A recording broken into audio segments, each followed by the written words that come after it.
ہر انسان کی کوشش اور تڑپ ہوتی ہے کہ وہ ایک بار اپنی زندگی میں اللہ کی گھر کی زیارت کرے، لیکن کبھی کبھار اور زیادہ تر دیکھا جاتا ہے ہمارے ملکوں میں پیسے کی کمی کی وجہ سے، ذمہ داریاں زیادہ ہونے کی وجہ سے، جس کی وجہ سے اس کو اپنا مال ان ذمہ داریوں پہ خرچ کرنا پڑتا ہے، وہ بیچارہ یا بیچاری حج کو جا نہیں سکتے۔ کچھ لوگ تو یہ ہوتا ہے کہ نا امید ہو بیٹھتے ہیں کہ شاید اب کبھی ہم کو زندگی میں ایسا موقع ہی نہ ملے کہ ہم جو اللہ کی گھر کی زیارت کریں۔ اللہ رب العزت نے اپنے ہر بندے کے لیے رحم اور کرم کیا یاد رکھیے، تو جن کے پاس مال و دولت نہ بھی ہو، جو کسی وجہ سے صحت کی یا پریشانی کی وجہ سے حج کو نہ بھی جا سکے عمرے کو، تو آئیے وہ اعمال میں آج آپ کے سامنے رکھتا ہوں جن اعمال کے کرنے سے آپ کو انشاءاللہ العزیز حج یا عمرے کے برابر انشاءاللہ العزیز ثواب ملے گا۔ حج کی استطاعت نہ رکھنے والے کے لیے حج کی خواہش کرنے سے حج کا ثواب ملے گا۔ فجر کی نماز کے بعد سے لے کر سورج کے نکلنے تک مسجد میں رہنا، ذکر اذکار کرتے رہنا، اور اس کے بعد 2 رکعت نماز پڑھ کر پھر مسجد سے باہر نکل، اس میں بھی انشاءاللہ العزیز کہ انسان کو جو ہے حج کے برابر ثواب ملتا ہے۔ با جماعت نماز پڑھنے کے لیے گھر سے وضو کر کے جانے سے حج اور عمرے کا ثواب ملتا ہے۔ مسجدوں کی علمی مجالس میں شریک ہونے سے حج اور عمرے کا ثواب ملتا ہے۔ نماز کے بعد ذکر و اذکار کرنے سے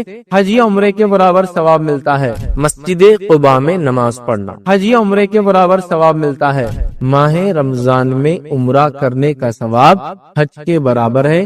جو ٹاپک جو عنوان پر میں روشنی ڈالنے کی کوشش کروں گا، یہ وہ ٹاپک اور عنوان ہے جس کے تعلق سے بہت سارے لوگوں نے مجھ سے سوال کیے تھے، یا ایسے سوالات ہمارے پاس جمع ہو رہے تھے، جس میں لوگوں کا یہ سوال تھا کہ ہم لوگ معاشی حالت مطلب فائنینشیل کنڈیشن کی وجہ سے یا سماجی حالات کی وجہ سے یا کسی مصیبت پریشانی دکھ درد بیماری کی وجہ سے حج کو نہیں جا سکتے، تو ظاہر سی بات ہے اگر حج کو نہیں جا سکتے ہم اس کے ثواب سے محروم رہ جاتے ہیں، تو ایسے کیا اعمال ہو سکتے ہیں جن کے کرنے سے اس کے برابر ہم کو اجر یا ثواب ملے۔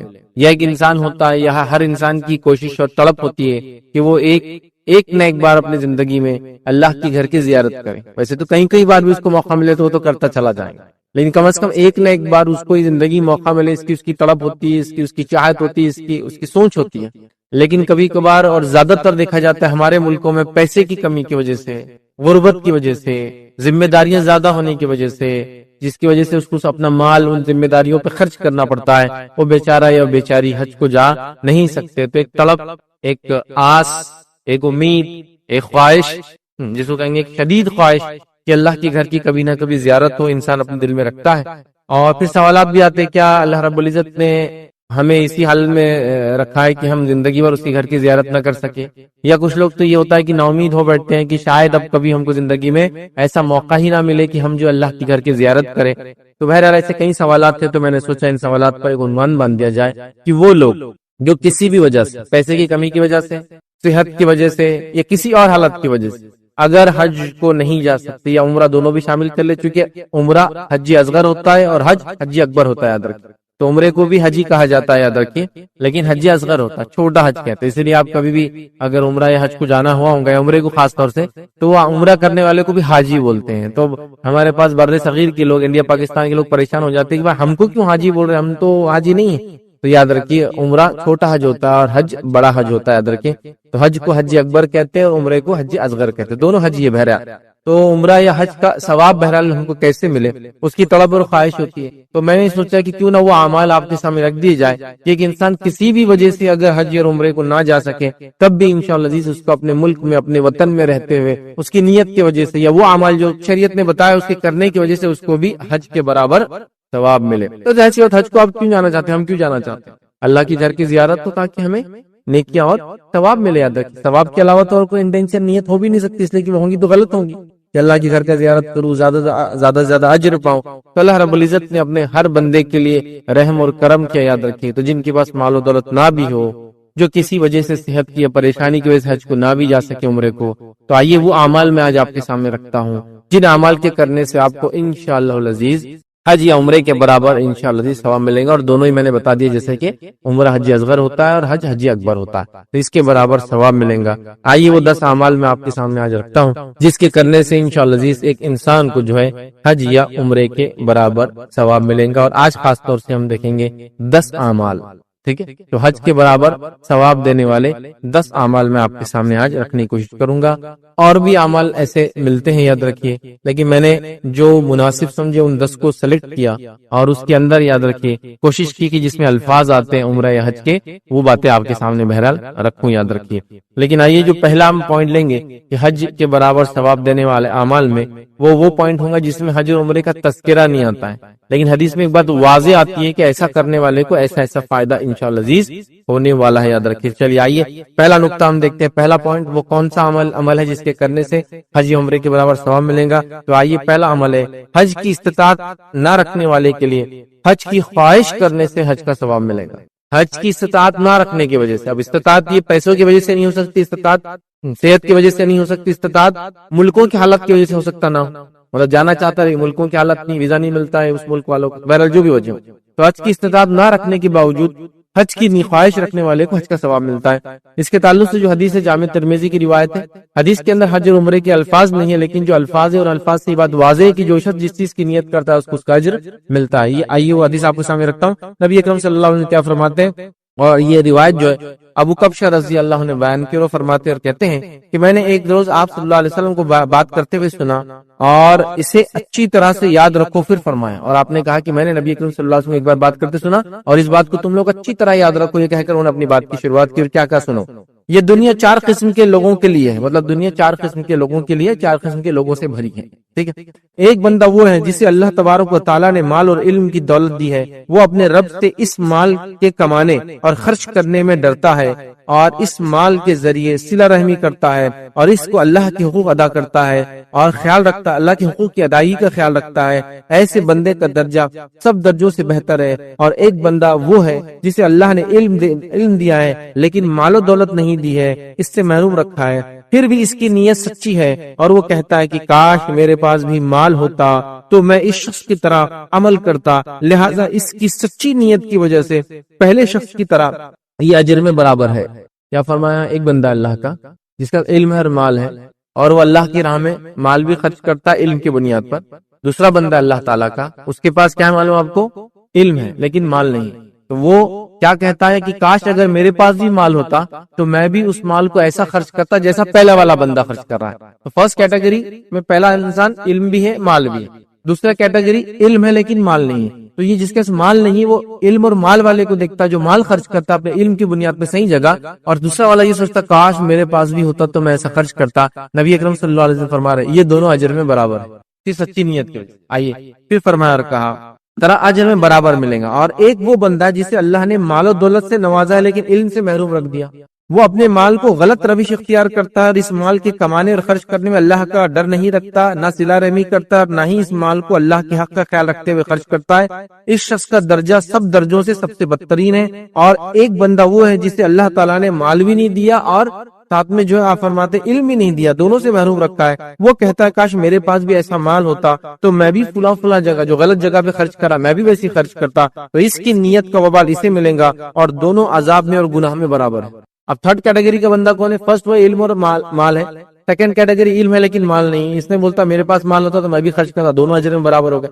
تیسری کیٹیگری جس کے پاس دولت ہے لیکن علم نہیں ہے, اب جہالت کی وجہ سے کیا کرتا ہے مال کو غلط جگہ خرچ کرتا ہے. چوتھی کیٹیگری وہ جس کا دولت بھی نہیں اور علم بھی نہیں ہے اور وہ اس دولت مند کو دیکھ کے کیا بولتا ہے کاش میرے پاس بھی دولت ہوتی تو میں بھی ایسی غلط جگہ پہ خرچ کرتا. آپ صلی اللہ علیہ وسلم فرماتے ہیں یہ دونوں عذاب میں اور گناہ میں برابر ہے نا. تو پتا چلا سچی نیت کی وجہ سے ایک انسان جو عمل نہیں بھی کر سکتا لیکن کسی کو کرتا ہوا دیکھ کر اگر رکھتا ہے تو اس کو اس کا اجر مل جاتا ہے. تو اسی سے میں آپ کو پہلا نقطہ رکھ رہا ہوں, جو سچی نیت رکھے کہ کاش میرے پاس بھی مال ہوتا تو میں بھی اللہ کے نام حج کرتا, عمرے کرتا, بار بار حج کو جاتا, بار بار عمرے کو جاتا, انشاءاللہ عزیز اس کو بھی حج اور عمرے کا ثواب ملے گا اس حدیث کے مطابق. جیسا اس علم والے کو مال خرچ کرنے کا اجر ملتا ہے اور ایک علم والے کو جس کا مال نہیں لیکن نیت رکھنے کا اجر ملتا ہے, اسی طرح اس شخص کو بھی جو حج اور عمرے کو جا تو نہیں سکتا, شدید خواہش رکھتا ہے کہ میں کاش ہوتا تو کروں گا, اسے بھی اجر ملے گا اور وہ بھی اجر میں انشاءاللہ عزیز برابر ہوگا. سمجھ رہا بات. تو بہرحال آج کا پہلا نقطہ تھا جو انسان حج عمرے کو نہ جا سکے اس کے باوجود بھی حج اور عمرے کے برابر ثواب دینے والا عمل پہلا سچی نیت کے وجہ سے اسے اجر ملے گا. تو جو بھی لوگ خواہش رکھتے اللہ کے گھر کی زیارت کی, اگر وہ کسی وجہ سے نہ جا پائے, سچی نیت رکھیے, اچھی نیت رکھیے, خالص نیت رکھیے. جو لوگ جا رہے ہیں ان کے ایسا دیکھ کر سوچی کاش میرے پاس بھی ہوتا تو میں کرتا, آپ بھی اور ہم بھی اجر میں انشاءاللہ اس کے برابر پہنچ جائیں گے. چلیے آئیے دوسرا نقطہ آج دیکھتے ہیں کہ وہ عمل کیا جسے کرنے سے حج اور عمرے کا ثواب انشاءاللہ جس ہم کو ملے گا. دوسرا عمل ہے یاد رکھیے فجر کی نماز کے بعد طلوع شمس تک مسجد ہی میں ٹھہرنا اور پھر 2 رکعت نماز پڑھنا.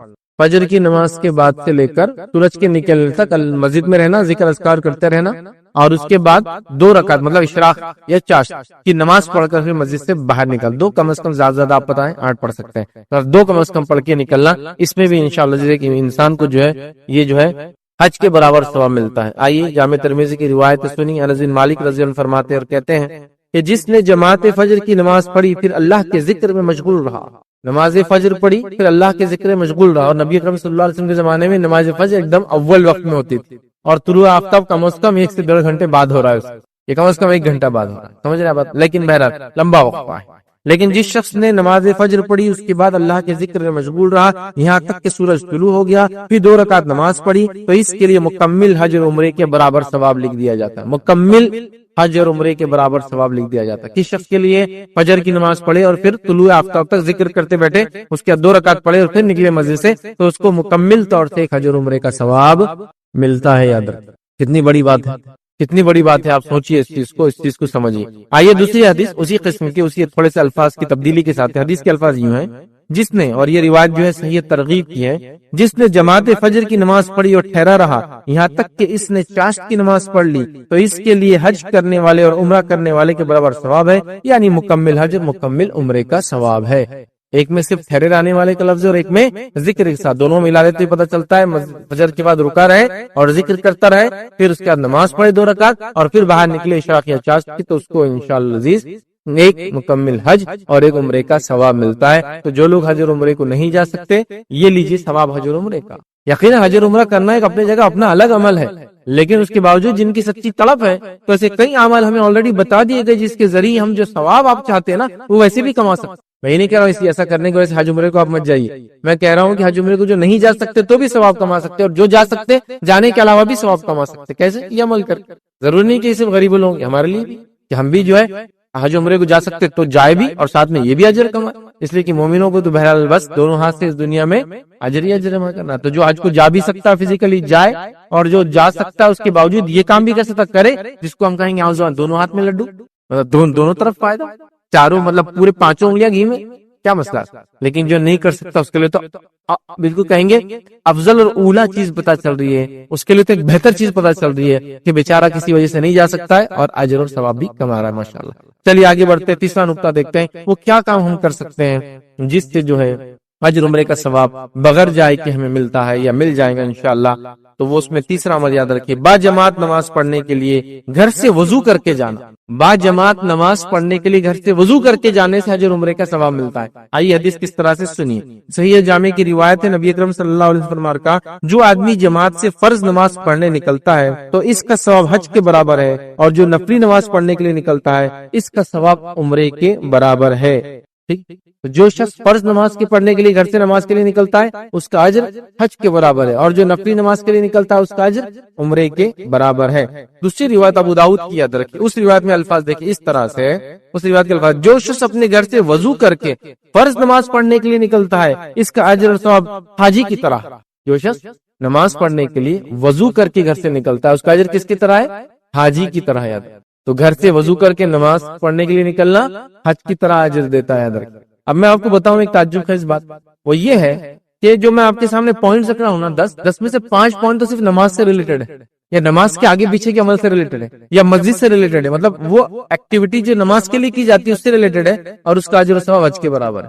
تو پتہ چلا ایک آدمی اگر نمازی بھی ہونا ریگولر تو حاجی کے برابر ثواب تو یہیں لے جا رہا ہے. فرض نماز کو وضو سے جا رہا ہے, حج کے برابر ثواب لے جا رہا ہے. نفل نماز کے لیے وضو سے جا رہا ہے, گھر سے نکل کے عمرے کا ثواب لے جا رہا ہے نا. اس سے پہلے کی حدیث میں ہم نے دیکھا فجر کی نماز کے بعد ذکر کرتے بیٹھا, پھر اس کا اشراق یا چاشت کی نماز پڑھ کے 2 رکعت نکلتا ہے, حج اور عمرے کے برابر ثواب لے جاتا ہے. یہاں جو ہے صرف وضو کر کے جا رہا ہے مسجد کی طرف, حج اور عمرے کے برابر ثواب لے جا رہا ہے. تو نماز بڑا افضل عمل ہے, توحید کے بعد یہ سب سے اہم عمل ہے. اور بات بھی کان کھول کے سب سن لے, جس کی توحید صحیح نہ اور وہ نماز قائم کرنے والا نہ ہو تو اس کے دیگر اعمال بھی علماء لکھتے قبول نہیں ہوتے. تو نہ اس کا حج قبول, نہ اس کا عمرہ قبول, نہ اس کی زکات قبول, نہ اس کے روزے قبول. یہ بات میں اس لیے کہہ رہا ہوں کہ بہت سارے لوگ نمازی بالکل بھی نہیں ہیں, اللہ رحم کرے, لیکن مال دولت تو حج کو جا کے آ رہے ہیں, لیکن نہ حج سے پہلے نماز کی پابندی, نہ حج کے بعد نماز کی پابندی, فائدہ نہیں. بہرحال تو دیکھیے نماز خالی جانے کے لیے اجر, آئیے چوتھا عمل جس کے کرنے سے ہم کو حج کے برابر اجر اور ثواب ملیں گے عمرے، وہ کیا ہے؟ مسجدوں کی علمی مجلس میں شریک ہونا۔ مسجدوں کی علمی مجالس میں شریک ہونے سے حج اور عمرے کا ثواب ملتا ہے، یاد رکھیے۔ آئیے حدیث کے الفاظ کس طرح ہے، صحیح ترغیب کی روایت ہے۔ نبی اکرم صلی اللہ علیہ وسلم فرمایا کہ جو مسجد کی طرف علم حاصل کرنے یا علم سکھانے کے لیے نکلتا ہے تو اسے مکمل حج کے برابر ثواب ملتا ہے۔ لیکن پھر حدیث آ گئی مسجد کے بارے میں، اس سے پہلے کی حدیث آ گئی نماز کے وضو کر کے جانے کی، اس سے پہلے کی حدیث نماز کے بعد ذکر کرنے کے بارے میں۔ تو نماز اگر جو پڑھتا نہیں، یاد رکھے حج کے ثواب تو اس کو یوں ہی ملتے رہتے نماز کے ساتھ ساتھ۔ یہ ہے نماز، اس کی بڑی فضیلت یاد رکھیے۔ کیا اس حدیث میں الفاظ سنیے، جو مسجد کی طرف علم حاصل کرنے یا علم سکھانے، مطلب یا تو سیکھنے جا رہا ہے یا تو سکھانے جا رہا ہے، یا تو وہ استاد ہے یا تو وہ شاگرد ہے۔ علم سیکھنے جا رہا ہے مطلب قرآن کا علم سیکھنے جا رہا ہے، دین کا علم سیکھنے جا رہا ہے، عقیدے کا علم سیکھنے جا رہا ہے، دیگر اور علوم جو فنون جو مطلب جو جس سے دین اور شریعت کو سمجھتا ہے، فقہ کا، وہ سیکھنے جا رہا ہے۔ تو یا تو سیکھنے جا رہا ہے یا تو سکھانے جا رہا ہے۔ مطلب جیسے مسجد میں کوئی درس ہے، میں درس دینے جا رہا ہوں یا درس سننے جا رہا ہوں۔ مسجد میں کوئی کلاسز ہے، میں کلاس کرنے جا رہا ہوں یا کلاس میں سیکھنے جا رہا ہوں۔ مسجد کے اندر قرآن سکھایا جا رہا ہے، یا تو میں ٹیچر ہوں قرآن سکھاتا ہوں یا قرآن سیکھنے جا رہا ہوں۔ مجھے کس کے برابر اجر ہے؟ حاجی کے برابر، حج کے برابر اجر ہے۔ آئیے حدیث کے الفاظ کیا تھے، جو مسجد کی طرف علم حاصل کرنے یا علم سکھلانے کے لیے جائے نکلتا ہے تو اللہ اسے مکمل حج کے برابر ثواب دیتا ہے یا ثواب ملتا ہے۔ تو ہمیں جو ہے اگر ہم مسجد جاتے ہیں، مسجدوں سے جڑے رہتے ہیں، مسجدوں میں آنا جانا رہتا ہے، تو یہ سب فائدے ہم کو خود بخود ہوتے ہیں۔ مسجد اللہ کا گھر ہے، وہاں نمازیں سب سے افضل عمل ہے، قرآن کی تلاوت ہے، دین کا سیکھنا سکھانا ہے، درس و تدریس کا کام ہے، یہ سب چیزیں وہاں ہوتی، یاد رکھیں۔ مسجدیں اسی لیے تو یاد رکھیں۔ بہرحال مسجد کو اگر آپ کچھ بھی سیکھنے جا رہے ہیں یا کچھ بھی سکھانے جا رہے ہیں تو دونوں کو حج کے برابر ثواب ہے۔ تو دیکھیے حج کو نہیں آ سکتے کسی وجہ سے، مال و دولت کی کمی کی وجہ سے، حالات صحت کی وجہ سے، یہ طریقہ ہے اجر کمانے کا حج کے برابر۔ حج جانے کی ایک نیت تو اللہ کے گھر کی زیارت، لیکن دوسرا ثواب اصل ہے نا، انٹینشن تو ثواب ہوتا ہے، اجر کے لیے تو جا رہا ہے۔ کون انسان اس کو بولے یہ کام کرنے جاؤ اور گناہ لے کے آؤ، کون جائیں گے؟ نہیں جائیں گے۔ دیکھیے نماز اس کی فضیلت اور یہ مسجد کی علمی مجلسوں کی فضیلت ہے، اور یہ چوتھی فضیلت تھی، چوتھا عمل تھا جس کے کرنے سے حج یا عمرے کے برابر ثواب ملتا ہے۔ آئیے آگے بڑھتے ہیں، پانچواں وہ عمل دیکھتے ہیں جس کے کرنے سے ہمیں حج یا عمرے کا ثواب ملتا ہے۔ ففتھ عمل کیا ہے؟ تو نماز کے بعد ذکر و اذکار کرنا۔ نماز کے بعد ذکر و اذکار کرنے سے حج یا عمرے کے برابر ثواب ملتا ہے۔ پھر آگے نماز دیکھیں، وہ پہلا پوائنٹ چھوڑ کے ہر پوائنٹ اب تک جو ہم لے رہے ہیں نماز سے ریلیٹڈ چیزیں آتی جا رہی ہے، مسجد سے ریلیٹڈ بڑا اہم عمل ہے نماز یاد رکھیں۔ چلیے آئیے، تو نماز کے بعد ذکر و اذکار کیسے حج و عمرے کا ثواب دیتا ہے؟ حج و عمرے کا سنیے، یہ روایت جو ہے ایک طویل روایت ہے، اور یہ روایت جو ہے صحیح بخاری کی روایت ہے۔ سنیے روایت کے الفاظ کیا ہے۔ روایت کے الفاظ ہے، کچھ مسکین لوگ، مسکین مطلب غریب، پیسے نہیں تھے جن کے پاس، سنیے غور سے، اور خاص مسکین لوگوں کا تذکرہ غریب لوگ۔ کچھ مسکین لوگ نبی اکرم صلی اللہ علیہ وسلم کے پاس آئے اور بولے کہ مال والے تو بلند مقام اور جنت لے گئے، مال والے تو ایک تو اونچا درجہ بھی لے گئے اور جنت بھی لے گئے ساتھ میں، وہ ہماری طرح نماز پڑھتے ہیں اور روزہ رکھتے ہیں، اور ان کے لیے مال کی وجہ سے، نماز روزے تو وہ بھی رکھتے ہیں ہم بھی رکھتے ہیں، لیکن مال کی وجہ سے فضیلت ہے، مال سے حج کرتے ہیں، مال سے عمرہ کرتے ہیں، مال سے جہاد کرتے ہیں، مال سے صدقہ کرتے ہیں۔ تو چار کام یہ کر رہے ہیں، نماز روزہ تو ہم دونوں کر رہے ہیں، غریب بھی کر رہے ہیں، مالدار بھی کر رہے ہیں، لیکن مال کی وجہ سے یہ کیا کر رہے ہیں؟ حج کر رہے ہیں، عمرہ کر رہے ہیں، جہاد کر رہے ہیں اور صدقہ کر رہے ہیں، تو ہم تو پیچھے رہ جا رہے ہیں۔ گویا مسکین لوگ کمپلین لے کر آئے تھے ایک طرح کی کہ ہم کیوں پیچھے رہ اجر میں، کچھ ہمارے لیے بھی ہو۔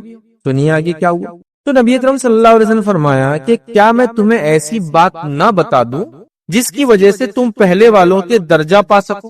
ایسا کوئی عمل نہ تم کو بتا دوں جس کے کرنے سے تم پہلے والے مطلب مالداروں کے برابر اجر میں ہو جاؤ، اور کوئی تمہیں تمہارے بعد نہ پا سکے، اور تمہارے بعد پھر کوئی نہیں ہوگا، مطلب پھر تم سب سے آگے ہو جاؤ گے، اور تم اپنے بیچ سب سے اچھے بن جاؤ، اور تم اجر کے اعتبار سے سب سے اچھے بن جاؤ، ایسا مالدار بھی اچھے بن گئے، اجر کے اعتبار سے بن جاؤ، سوائے ان کے جو ایسا عمل کرے، مطلب سوائے ان کے کہ پھر جو تمہارا میں جو عمل بتا رہا ہوں وہ بھی کر لے، مطلب مالدار تو آگے جا رہے ہیں، تم کو میں ایک عمل بتاتا ہوں تم بھی ان کے برابر ہو جاؤں گے، اور تم سے وہ افضل پھر کوئی نہیں ہوگا سوائے اس کے پھر جو وہ عمل کرے جو تم کو میں نے بتایا، آپ سمجھ رہے؟ تو اس کے بعد جو ہے نبی اکرم صلی اللہ علیہ وسلم فرمایا وہ عمل یہ ہے، ہر نماز کے بعد تم 33 بار سبحان اللہ 33 ٹائم سبحان اللہ، 33 بار الحمدللہ 33 ٹائمز الحمدللہ، اور 33 بار اللہ اکبر کہو، اور 33 ٹائمز کیا کہو؟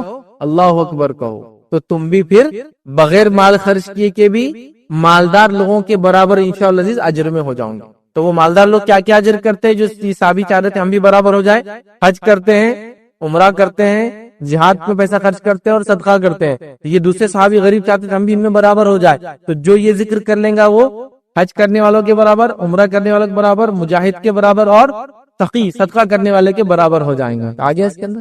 پھر یہ غریب صحابہ چلے گئے نماز میں, اور اس کے بعد شروع ہو گئے نماز کے بعد. اب 33 بار بولے تو کاؤنٹنگ ہے نا, 33 ٹائمز تھوڑی مائنڈ میں گریں گا, تو 1 2 3 کاؤنٹ کر رہے. تو دوسرے صحابہ جو مالدار تھے, جو اس مجلس میں نہیں تھے, جب جا کی بات کہی گئی, پوچھی گئی, کہا یہ کیا ہے؟ تو کہا ہم نبی کرم صلی اللہ علیہ وسلم کے پاس گئے تھے تمہارے بارے میں بتانے کہ تم لوگ تو روزے رکھتے ہو, نماز پڑھتے ہو, ہم بھی کرتے, لیکن تم دوسرے عمل پیسوں کی وجہ سے کر کے آگے بڑھ جاتے ہو, تو ہم کیا کریں؟ تو کہا نبی کرم صلی اللہ علیہ وسلم نے کیا سولوشن دیا؟ تو کہا نبی کرم صلی اللہ علیہ وسلم کو یہ سولوشن دیا, اگر ہم یہ کریں گے تو ہم تمہارے برابر آ جائیں گے. اب اگلی نماز میں پھر صحابہ جمع ہو جو غریب تھے امیر نماز کے لیے, تو غریب صحابہ کر رہے ہیں, امیر صحابہ بھی کر رہے ہیں, سبحان اللہ.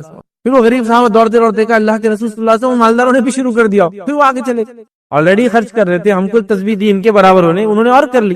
حدیث میں نا تم سب سے افضل ہو سوائے اس کے جو وہ کر لے. پھر نبی اکرم صلی اللہ علیہ وسلم نے پھر یہ بات کہی تھی, ذالک فضل اللہ یؤتیہ من یشاء. مال و دولت اللہ کا فضل ہے, اللہ جس کو چاہے دیتا ہے. مطلب مال و دولت بھی دیا اور اس کی توفیق بھی دے دیا کہ عمل میں مال و دولت خرچ کرنے کے باوجود بھی آگے بڑھے. تو غریب مال و دولت والوں کو دیکھ کر پیچھے نہیں ہٹے کہ ہم کیسے پیچھے رہے اجر میں, اور مال و دولت والے یہ سوچ کے پیچھے رہے کہ وہ غریب آگے مطلب وہ عمل کر رہے ان کو دیا کریں, انہوں نے بھی وہ عمل شروع کر دیا اور آگے بڑھ گئے. تو زمانے میں ہر آدمی حریص تھا, کس چیز کا حریص تھا؟ عمل کا. ہر عمل ہر آدمی کرنا چاہتا تھا اور دوسرے سے آگے بڑھنا چاہتا تھا. وہ مال و دولت میں, دکانوں میں, اولادوں میں, گھر بنانے میں, پراپرٹی ڈیولپ کرنے میں ایک دوسرے سے آگے نہیں بڑھتے. اس کا ایک ہوگا میرے دو ہونا چاہیے, اس کا ایک گھر بن گیا میرے دو بنو, یہ تھا. غریب گئے مال و دولت کے برابر اجر میں ہونے کے لیے, لیکن مال و دولت والے بھی خاموش نہیں رہے, وہ بھی شروع کر دے چونکہ ان کو بھی تو آگے جانا تھا. سمجھے آپ؟ تو بہرحال اس حدیث میں بھی آ گیا, کیا آیا کہ مال و دولت نہ بھی ہو انسان کے پاس تو یہ ذکر نماز کے بعد کر لے تو حج اور عمرے کا ثواب, مجاہد کا ثواب اور صدقہ دینے والے کا ثواب انشاءاللہ عزیز مل جائے گا. آپ سمجھے بات؟ لیکن یہ بھی پوائنٹ دیکھیے پھر نماز سے جڑا تھا, نماز کے بعد ذکر کریں, کتنی افضل ہے نماز, اس سے پتہ چلتا. بہرحال آئیے وہ عمل جن کے کرنے سے حج اور عمرے کا ثواب ملتا ہے کہ انسان کو, اس میں سے ایک ہے. اس کا مطلب یہ نہیں کہ حج عمرہ اس سے چھوٹ جاتا ہے, وہ تو کرنا ہی ہے, جس کو موقع ملے. جو نہیں کر سکتا ہے وہ اجر پا سکتا ہے. یہاں اس عمل کے اندر یاد رکھیے چھٹا عمل جو آج ہم دیکھیں گے جو حج اور عمرے کا ثواب دیتا ہے وہ ہے مسجد قباء میں نماز پڑھنا. مسجد قباء میں نماز پڑھنا. اب مسجد قباء, اب باقی سارے عمل تو جنرل تھے اب تک جو ہم دیکھ رہے, کہیں بھی ہو سکتے, کبھی بھی ہو سکتے. مسجد قباء والا عمل تھوڑا سا خاص. تو جن لوگوں کو موقع ملتا ہے مسجد نبوی کی زیارت کا, تو وہاں مسجد قباء مسجد نبوی سے بڑی قریب ہے. آج کل تو مسجد نبوی سے باہر نکل کے قباء بھی دکھتی ہے, اور قباء پہ کھڑے تو مسجد نبوی بھی دکھتی ہے. بہرحال کسی زمانے میں یہ مدینے سے 3 میل کی دوری پر ایک بستی تھی, 4.5 کلومیٹر اپروکسیمیٹلی. آج کل تو بہت ہی قریب ہے. بہرحال تو یہاں آپ کو موقع ملے جانے کا, تو آپ کہیں گے ابھی تو میں عمرہ یا حج کے لیے جاؤں گا تو ہی موقع ملے گا. ضروری نہیں ہے. وہ آدمی مدینے میں جاب کر رہا ہے, اب بار بار عمرہ جانے کو یا مکہ جانے کو ٹائم نہیں ملتا اس کا, تب بھی یہ فائدہ اٹھا سکتا. آپ سمجھیں؟ اور اس کے علاوہ کیا ہی ہے کہ ہم عمرے کو بھی جائیں, حج کو بھی جائیں, اور زیادہ عمرے کا اور حج کا فائدہ اٹھائیں. مسئلہ نہیں ہے. جس کو موقع ملے مدینہ جانے کا ضروری کام کرے.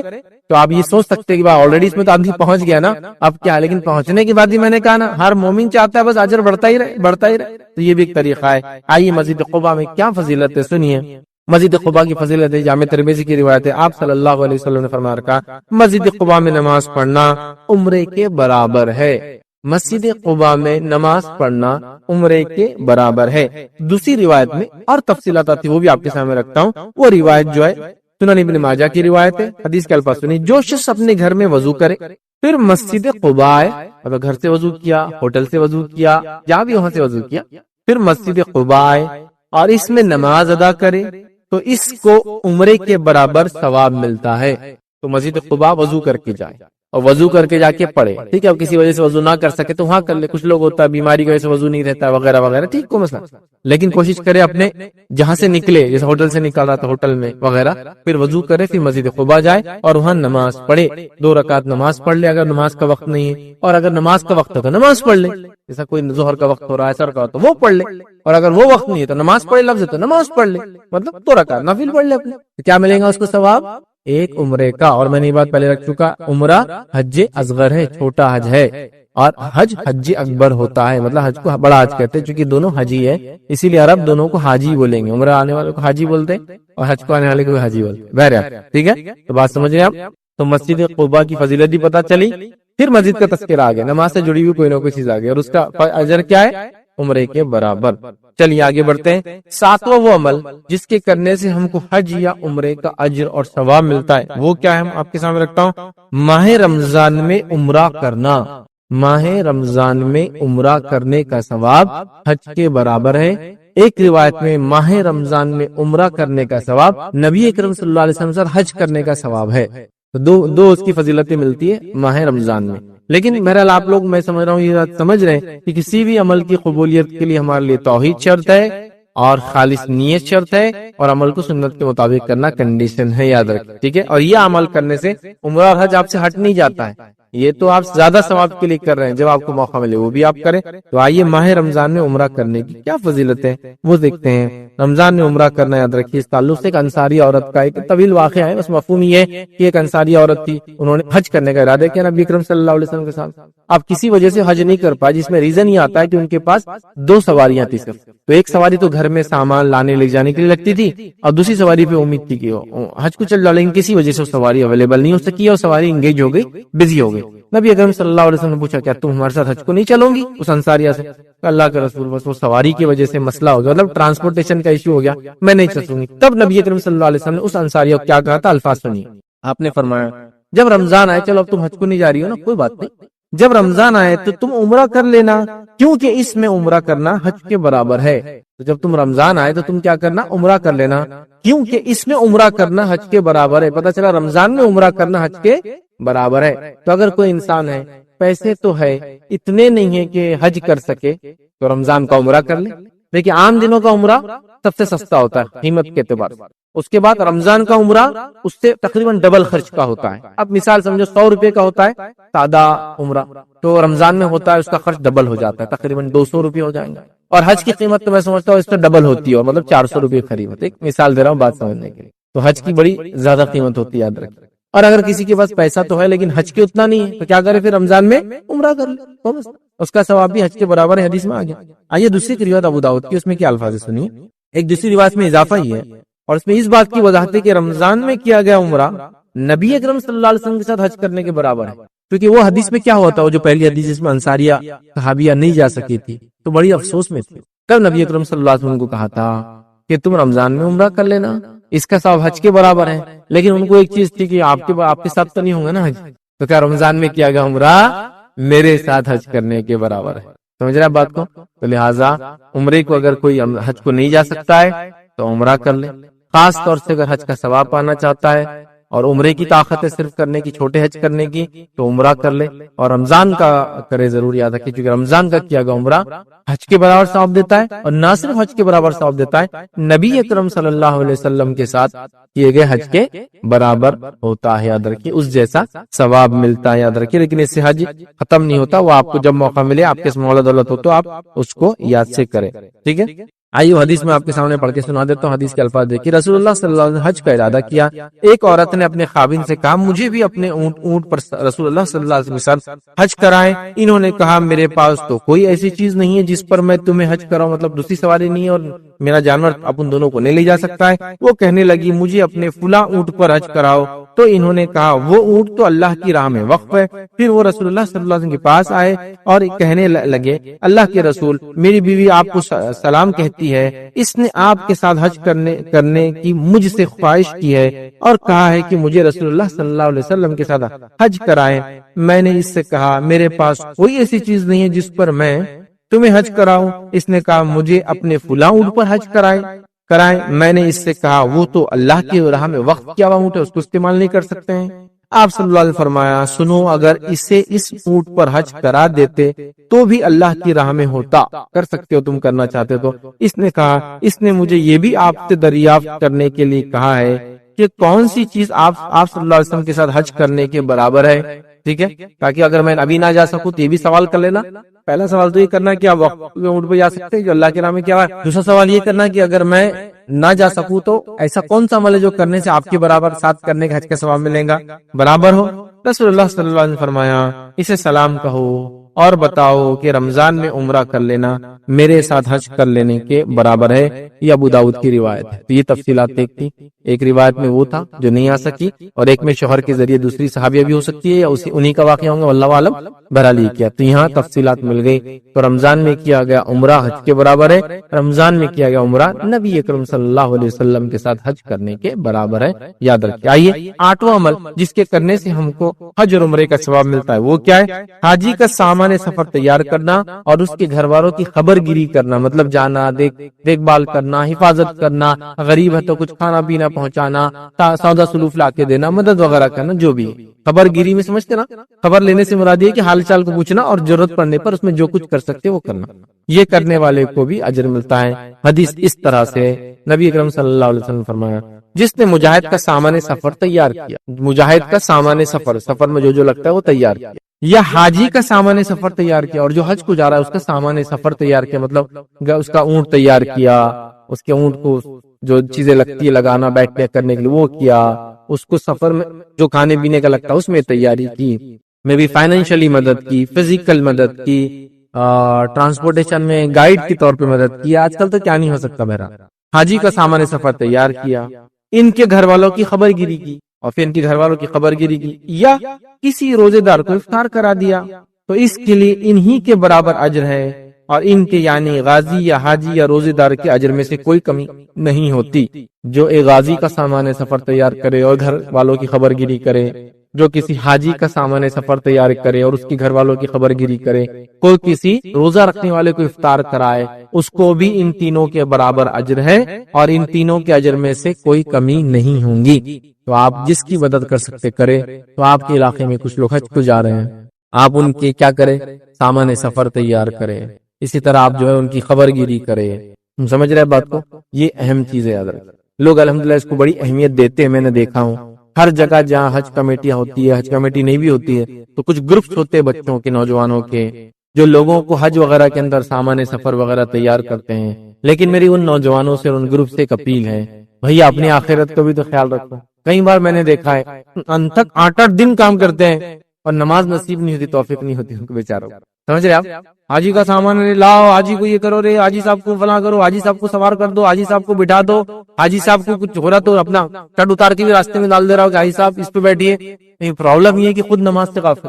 آپ سمجھے بات؟ یہ تو بات صحیح ہے کہ حاجی کی مدد کرنے کا اجر ہے، لیکن آپ اپنی توحید ختم کر چکے، آپ نماز نہیں پڑھ رہے تو یہ حاجی کا اجر آپ کو فائدہ نہیں دینے والا نا۔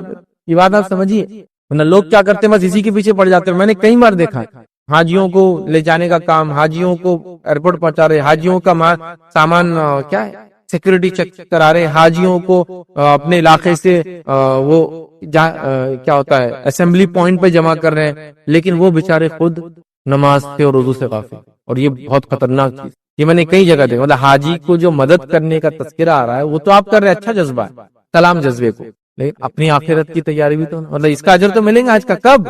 جبکہ آپ توحید پر ہو اور خود آپ اپنے اعمال جس میں سب سے اول نماز قائم کرتے ہو، کیونکہ میں نے کہا نا توحید اور نماز جس کی نہ ہو تو اس کے بعد کے روزہ زکات حج والے عمل نہیں کھلتے، یہ بھی نہیں ہوں گا۔ میں نے کئی لوگوں کو دیکھا حاجی کا سامان سفر تیار کرنے میں زندگیاں لگا رہے اور خود کی آخرت کو بھلا بیٹھے ہوئے، نماز بھی غائب۔ کئی لوگ دیکھا رات بھر حاجیوں کو کیا کر رہے ہیں، علاقے جمع کر رہے ہیں، ویکسینیشن کرا رہے ہیں، سامان کر رہے ہیں، اور خود کی فجر غائب اور عشاء نہیں پڑی، پھر اس کا فائدہ نہیں۔ اس بات کو سمجھیں، یہ خدمت کے اجر تو ہے لیکن خود کا بھی کچھ سٹیپس ہونا چاہیے، یاد رکھیے۔ اللہ رحم کرے، اور یہ سب اللہ کی توفیق سے ہوتا ہے، یاد رکھیے، ہدایت اس کے ہاتھ میں، یاد رکھیے۔ حدیث میں نا اللہ تعالیٰ کی انگلیوں کے بیچ میں انسان کے دل ہوتا ہے، اور جدھر چاہے اس کو پھیر دیتا ہے۔ واقعی میں ایسی معاملہ ہے، میں خود جانتا ہوں، میں نے ایک سفر کیا تھا اور اس سفر میں نے لوگوں کو دیکھا، بڑی تعجب خیز بات تھی۔ لوگ سفر میں تھے، حج کے لیے جا رہے تھے، اور جو ان کو لے جا رہے تھے بڑی خدمتیں کر رہے تھے، بڑی سہولتیں فراہم کر رہے تھے، لیکن آپ یقین جانیے عمرہ کرنا اور حج کرنا تو دور تھا، وہ ایک نماز بھی نہیں پڑھتے تھے، ایک نماز بھی نہیں۔ پانوں کے اور تمباکو کے ڈبے اسمگل کیے جا رہے، ایک طرح سے چپ چپ کے لے جائے جا رہے، ہاتھوں میں چاندی اور سونے کے چھلے اور گلوں کے اندر سونے کی چین دیکھا مجھے، اور پان ٹپک رہا مجھے، اور حاجیوں کی تیاری کرا رہے، حاجیوں کو سفر کرا رہے، حاجیوں کو سہولتیں دے رہے، رات بھر جاگ کے ان کے کھانے بنا رہے، لیکن افسوس کی بات ایک نماز کی توفیق نہیں، ایک نماز نہیں معلوم۔ ایک صاحب سے ملاقات ہوئی تو ان سے بات چیت ہوئی ایسی، بولے 25 سال سے آ رہا ہوں صاحب۔ کتنے سال سے؟ 25 سال سے لوگوں کو بلا رہے حج کے لیے۔ وہ حدیث میں نا بولے اجر ملتا، بولے اپنے کو ملنے والا ہے، بولے تو بمبئی وغیرہ کے دکھ رہے تھے آواز وغیرہ، مطلب بات چیت کی وجہ سے اپنے کو ملنے والا بلا جی. تو ان کے ساتھ میں جو صاحب تھے بولے یہ واقعی میں 25 سال سے آ رہا ہے، یہ بہت پرانا آپریٹر ہے بولے، لیکن یہ کبھی نماز کو بھی نہیں آتا حرم میں، اور اس نے عمرہ ایک نہیں کیا آج تک. کم از کم یہ تو ہوتا نا کہ عمرہ کر لے، حج میں ٹھیک ہے، حج کی مصروفیت کی وجہ سے شاید یہ بولے کہ میں فزیکلی اتنا فٹ نہیں، کئی بار کر لیا. اس نے عمرہ بھی نہیں کیا، حج تو یہ حج کو لاتا ہے لیکن نہ اس کا خود کا حج ہوا نہ اس نے عمرہ. آپ سمجھ رہے بات؟ تو میں یہ حدیث تو سنا رہا ہوں کہ حاجی کی سامان سفر اور خبر گیری کرنا، لیکن خود کی نماز غائب ہے، خود توحید پر نہیں ہے، تو یہ سب اجر نہیں ملتا پھر ان چیزوں کا. یہ بات بھی سمجھنے کی ضرورت ہے، ورنہ یہ حدیث سن کے لوگ خوش ہو جائے. تو جو لوگ حاجیوں کی خدمت کرتے ہیں نا، سلام ہے آپ کے جذبے کو، لیکن خود کی آخرت بھی تیار کرنا ضروری ہے. پتہ چلا حاجیوں کو چھوڑنے ممبئی جا رہے، آپ کی نماز غائب.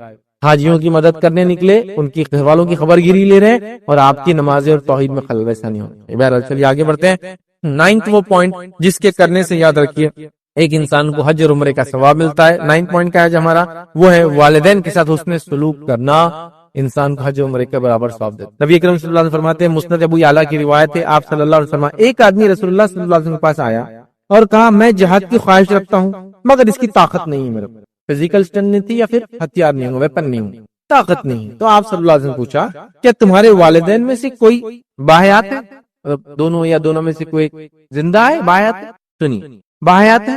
تو اس نے کہا ہاں میری ماں زندہ ہے. تو آپ صلی اللہ علیہ وسلم نے بتایا کہ جاؤ اس کی خدمت کرو، حاجی معتمر اور مجاہد کہلاؤں گے. جاؤ اس کی خدمت کرو، حاجی بھی کہلاؤں گے، عمرہ کرنے والے معتمر بھی کہلاؤں گے، اور جو ہے مجاہد بھی کہلاؤں گے. جاؤ تم آئے ہو یہ نیت سے کہ حق کے لیے لڑو، لیکن تمہارے پاس جسمانی ہتھیار نہیں ہونے سے کمزوری ہے، تو کیا کرو؟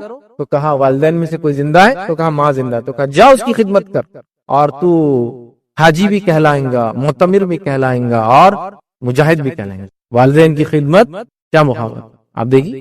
ابھی کتنے میں نے سمجھتا ہوں 10 پوائنٹ میں سے تقریباً یہ 9واں پوائنٹ چل رہا، تقریباً 7 پوائنٹ اور کہیں نہ کہیں نماز سے ریلیٹڈ ہی تھے. یہ والدین سے ریلیٹڈ، کتنی بڑی بات.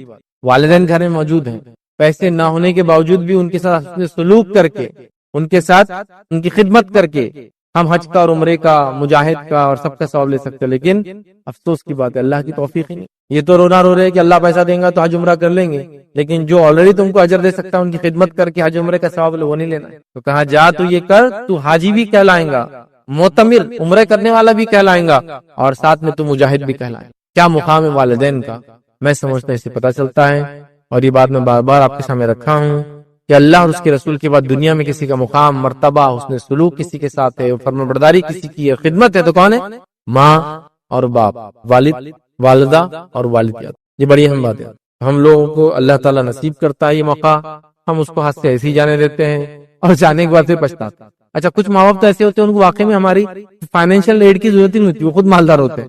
دو اچھی بات کی ضرورت ہوتی ہے، اچھے کلام کی ضرورت ہوتی ہے، وقت دے کر ان ڈیڈیکیٹڈ ان کے ساتھ بیٹھنے کی ہوتی ہے، ان کو اپنے ٹائم میں سے ٹائم نکال کر بزنس کی مصروف، پتہ نہیں کیا کیا مصروفیتیں ہمارے پاس ہے، جیسا انہوں نے ہماری پرورش میں کیا، بس اتنا کرو وہ بھی کافی. تو ان کے حسن سلوک کر، ان کی خدمت کر، تو حاجی بھی کہلائیں گا، معتمد بھی کہلائیں گا، اور مجاہد بھی کہلائیں گا. یہ درجہ ہے والدین کا. یہ 10واں پوائنٹ اور آخری پوائنٹ ہمارا، کیا عمل ہے جس کے کرنے سے حج عمرے کا ثواب ملیں گا. یہ 10 میں نے سلیکٹ کیا، یہی 10 نہیں اور بھی بہرحال آتے ہیں. 10 پوائنٹ دیکھیں گے. 10واں پوائنٹ ہے اولاد کا اپنے والدین کی طرف سے حج کرنا. اولاد کا اپنے والدین کی طرف سے حج کرنا، یہ عام زبان میں کہوں کسی بھی مومن کا کسی مومن کے لیے حج کرنا، وہ بھی اس کو حج کا ثواب دے دیتا ہے. جیسا والدین گزر گئے، حج نہیں گئے، تو آپ حج کر لیں. والدین ہے لیکن صحت ساتھ نہیں دیتی ان کا، تو آپ ان کے بدلے حج کر. سمجھے نا، یہ بھی اس میں انکلوڈ. والدین ہے لیکن کسی وجہ سے وہ مجبور ہے ایسے ملک ایسے زمین میں جہاں سے ان کو اجازت نہیں ہے، ویزا نہیں ملتا ہے، تو آپ کر دیں. یہ بھی انکلوڈ کر سکتے ہیں بہرحال. تو آپ کسی کے بدلے کر لیں، گزرے ہوئے یا مجبور والدین کی طرف سے جس بھی وجہ سے ہو، تو اس کا بھی اجر ملتا ہے. آئیے ابو داؤد کی روایت حدیث کا الفاظ سنیے. عبداللہ بن عمرو بن عاص رضی اللہ عنہ راوی وہ کہتے ہیں عاص بن وائل نے 100 غلام آزاد کرنے کی وصیت کی. ایک شخص تھے عاص بن وائل، انہوں نے 100 غلام آزاد کرنے کی وصیت، مطلب مرنے کے بعد بولا تھا کر دینا، ول تھی ان کی. تو اس کے بیٹے ہشام نے 50 غلام آزاد کی، اور اس کے بعد اس کے دوسرے بیٹے عمرو نے ارادہ کیا کہ باقی 50 کو میں اس کی طرف سے آزاد کر دیتا ہوں. پھر انہوں نے کہا ہم رکتے ہیں یہاں تک کہ رسول اللہ صلی اللہ علیہ وسلم سے مسئلے کو پوچھنا لیں. چنانچہ وہ نبی اکرم صلی اللہ علیہ وسلم کے پاس آئے اور انہوں نے عرض کیا اللہ کے رسول، میرے باپ نے 100 غلام آزاد کرنے کی وصیت کی تھی، تو ہشام نے اس کی طرف سے 50 آزاد کر دیے ہیں اور 50 غلام ابھی آزاد کرنے باقی ہیں، تو کیا میں انہیں اس طرح سے آزاد کر دوں، مطلب جیسا انہوں نے کیا 50 میں بھی کر دوں؟ تو رسول اللہ صلی اللہ علیہ وسلم نے فرمایا اگر تیرا باپ مسلمان ہوتا اور تم اس کی طرف سے آزاد کرتے یا صدقہ کرتے یا حج کرتے تو اس کو ثواب پہنچتا. تم مجھ سے سوال کر رہے ہو تمہارے والد نے 100 غلام آزاد کی وصیت کی 50 ہو گئے 50 کروں تو اگر تمہارے والد مسلمان ہوتے تو ان کو کیا کیا ثواب ملتا؟ اگر مسلمان ہوتے اور پھر تم ان کے طرف سے غلام آزاد کرتے صدقہ کرتے یا حج کرتے تو اس کو ثواب پہنچتا. تو یہاں بتا دیا گیا کہ اگر والدین گزر جائے تو ان کے بدلے میں آپ حج کر سکتے ہیں, کنڈیشن یہ ہو کہ وہ مسلمان سمجھ رہا تو اس کو بھی ثواب ملتا ہے. تو والدین گزر جائے زندگی میں پیسہ نہیں کر سکے, پیسہ تھا توفیق نہیں